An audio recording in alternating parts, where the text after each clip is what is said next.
आज हम लोग देखेंगे कि सेक्सुअल रिप्रोडक्शन कैसे होता है फ्लावरिंग प्लांट में। ठीक है, तो फ्लावरिंग प्लांट में जो होता है मेल रिप्रोडक्टिव ऑर्गन और फीमेल रिप्रोडक्टिव ऑर्गन एक साथ होते हैं। ठीक है, और जिसमें ये दोनों एक साथ रहते हैं उन प्लांट्स को कहते हैं एंजियोस्पर्म। ठीक है, एंजियोस्पर्म एक ऐसा प्लांट होता है जो फ्रूट भी देता है। ठीक है, और फ्रूट देने का कारण यही होता है कि उसमें रिप्रोडक्शन होता है। रिप्रोडक्शन के थ्रू जो फ्लावर्स होते हैं वो फ्लावर झड़ करके क्या करते हैं, फ्रूट बनाते हैं खुद में। उसके बाद जो एंजियोस्पर्म जो प्लांट्स होते हैं उसमें जो होता है sexual reproduction, angiosperm as a flowering plant इसको कह सकते हैं। ठीक है, तो उसमें जो होता है सेक्सुअल रिप्रोडक्शन उसको समझते हैं। मेल रिप्रोडक्टिव पार्ट जो होते हैं प्लांट्स में वो सब है कौन कौन, stamen, anther, filament, pollen grain. और यहाँ पर एंथर और फिलामेंट दोनों मिलकर के क्या बनाते हैं, स्टामेन। ठीक है, और पॉलन ग्रेन क्या होता है, उसमें छोटा छोटा दाना टाइप का होता है, किसी भी फ्लावर्स में एकदम छोटा छोटा दाना टाइप का होता है, वही होता है अपना पॉलन ग्रेन। ठीक है, नीचे दिख रहा होगा फीमेल रिप्रोडक्टिव ऑर्गन। ठीक है, तो ये फीमेल का रिप्रोडक्टिव पार्ट है जिसको कि ओवेरी कहते हैं। ठीक है, ओवेरी में एक न्यूक्लियस होता है, न्यूक्लियस के अंदर क्या होता है, ओवा होता है यानी कि एग होता है। ठीक है, और साइटोप्लाज्म इसके चारों ओर होती है।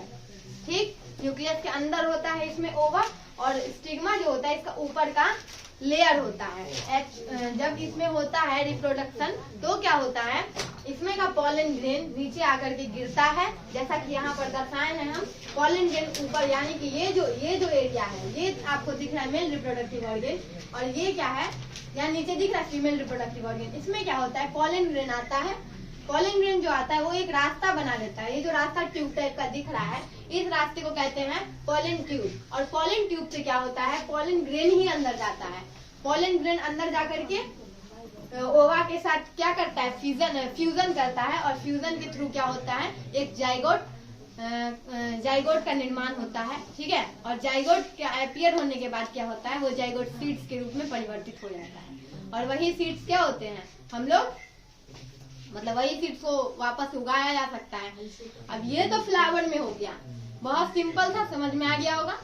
फ्लावर के बाद अब प्लांट्स जैसे कि फ्रूट वाले जो प्लांट्स होते हैं उसमें कैसे होता है, तो फ्रूट्स वाले जो भी प्लांट्स होते हैं उसमें क्या होता है कि ये जो जैसे हम बताएं ये सिस्टम, ये रिप्रोडक्शन का सिस्टम जैसा बताया वो उसमें पहले ही हो जाता है। ठीक है, जब फ्लावर रहता हो तब, और फ्लावर के बाद जैसे वो फ्रूट बनता है तो इसमें जैसे जाइगोट में बना सीड एज वही सीड वो फ्रूट के अंदर रहता है। जैसे में जूसी हो गया, जैसे में जूसी फ्रूट्स ले लीजिए, मैंगो हो गया, मैंगो में क्या रहता है, बड़ा सा गुठली रहता है, तो वो उसका जो फ्लावर था ना वो फ्लावर एक्चुअल में आगे चल के सीड बन जाता है और फ्रूट का रूप ले लेता है। पहले तो फ्रूट बन गया और वो जो फ्लावर का झड़ा हुआ पार्ट था यानी कि जाइगोट वो अंदर में सीड बन गया। ये एज ए एप्पल उसमें भी रहता है, उसमें का भी सीड जो क्या हो गया, यही हो गया, जाइगोट के फल स्वरूप प्राप्त हुआ जो। ठीक है, अब देखिए एक मान लीजिए कोई बीज है। ठीक है, ये बीन्स का बीज ले लेते हैं। ठीक है, ये बीज जो है इस टाइप का बीज रहता है। जब इस बीज को हम लोग क्या करते हैं, सॉइल के अंदर डालते हैं। सॉइल के अंदर इसको ऐसा मतलब कि टेम्परेचर भी मिल जाए नॉर्मल। ठीक है, हेरिडिटी भी इसको नॉर्मल मिल जाए, इसको नॉर्मल वाटर भी मिल जाए। जब सब चीज को नॉर्मली मिल रहा है, जब सारे के सारे सिचुएशन में जी पा रहा है, तब क्या करता है, ये जो नीचे दिख रहा है ये नीचे रूट बन जाता है और ये ऊपर वाला फ्रूट बन जाता है। ठीक है, और धीरे धीरे प्लांट का रूप ले लेता है। सिंपल, तो समझ में आ गया कि कोई भी सीड कैसे बोयाता है। जैसे गेहूं का बीज कैसे बोयाता है, ऊपर उसका जो एक होता है उसको कहते हैं पिट्यूनस। ठीक है, और इस वाले को कहते हैं रेडिकल कहते हैं, RADICLE। ठीक है, रेडिकल। ये दोनों मिल करके क्या करते हैं, ये दोनों को बेबी प्लांट्स कहते हैं। ठीक है, और ये बेबी प्लांट्स क्या होते हैं, एक वाला जो ऊपर वाला है वो ऊपर फ्रूट बन जाता है, और ये बीज के साथ में है वो नीचे रूट बन जाता है। बस इसी थ्रू क्या होता है, दोनों का दोनों प्लांट का एक रूप ले लेता है। तो इसी तरह से कोई भी सीड्स का बोआई होता है कोई भी खेत में। ठीक है, तो ये था सेक्सुअल रिप्रोडक्शन फ्लावरिंग प्लांट्स में। और फ्लावरिंग प्लांट्स के साथ साथ आपको हम नॉर्मली फ्रूट प्लांट्स में बता दिए।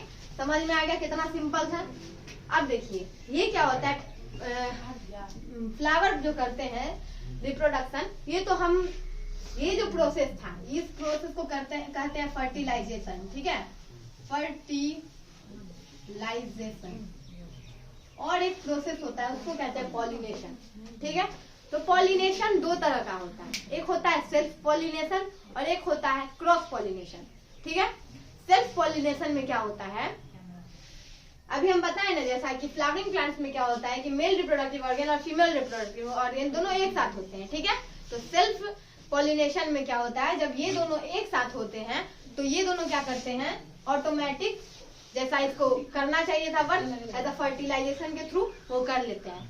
लेकिन जब ये अलग अलग होते हैं, ठीक है, जब ये फ्लावर्स अलग अलग होते हैं तो उसमें क्या होता है, ये जो पॉलन ग्रेन है वो उसके पास वाले फूल से, जैसे मान लीजिए ये एक फ्लावर है, ठीक है, और ये एक फ्लावर है, ठीक है, इसका जो था मेल रिप्रोडक्टिव ऑर्गन वो इसके फीमेल रिप्रोडक्टिव ऑर्गन को देता है।